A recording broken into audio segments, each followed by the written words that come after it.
Well, there was probably only one man who did not know who the first president of the United States would be, and that would be George Washington himself. Washington did not want to be president, did not campaign to be president, yet was elected unanimously. And that is where Clark Musser picks up our story. There'd never been a president in history.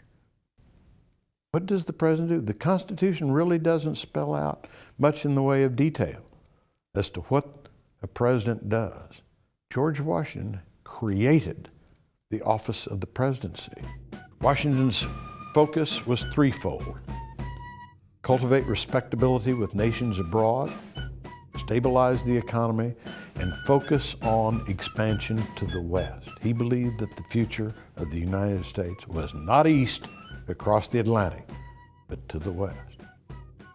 And in his first term, George Washington negotiated treaties with foreign countries, settled disputes amongst the states and countries in Europe.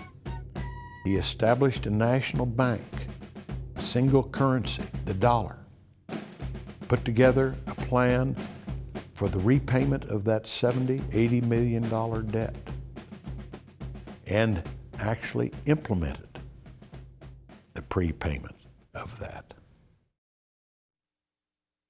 Now, I'm not saying that he did it all by himself, of course, but he oversaw the process. He was the key figure. As Thomas Jefferson said, all of his advisors, George Washington's advisors, were like the spokes on a wagon wheel.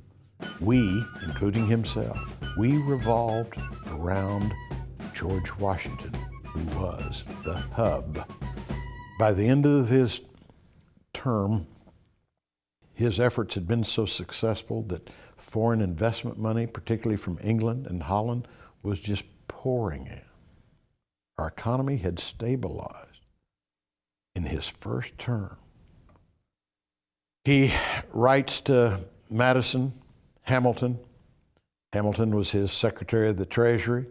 Thomas Jefferson was his Secretary of State, informing them that now that my first term is almost over, I want to pick up my spade and earn my bread. In other words, I want to go home. I want to be a farmer again. Alexander Hamilton says the nation is not ready.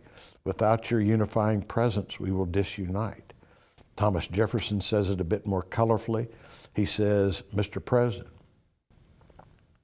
the North and the South will hang together, but only if we have you to hang on to.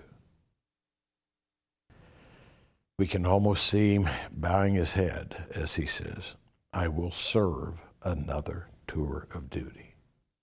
His second term, all the positives of the first continued forward. There were some difficulties, there were some obstacles, but by the end of his second term, the country had stabilized its economy, and there was a sense of unity that would prevail for the next 65 years against all odds, against the belief by almost everyone other than a select few that this nation could survive.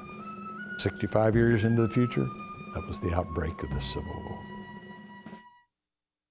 Washington did retire at the end of his second term, returned to Mount Vernon with his beloved Martha. He'd live another 2.5 years in good health, riding vigorously about his farm, inspecting all that was going on. And on December 14th, 1799, just 2 weeks before the new century, just 2 months before his 68th birthday, George Washington left us. But oh, what a legacy he left us.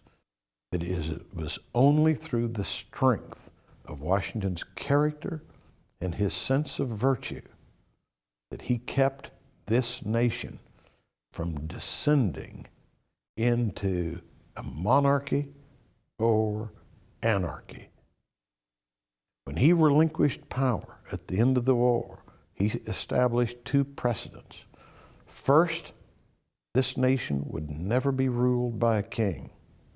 Second, the military will always be subordinate to civilian control. These two principles were inculcated into our U.S. Constitution with its ratification.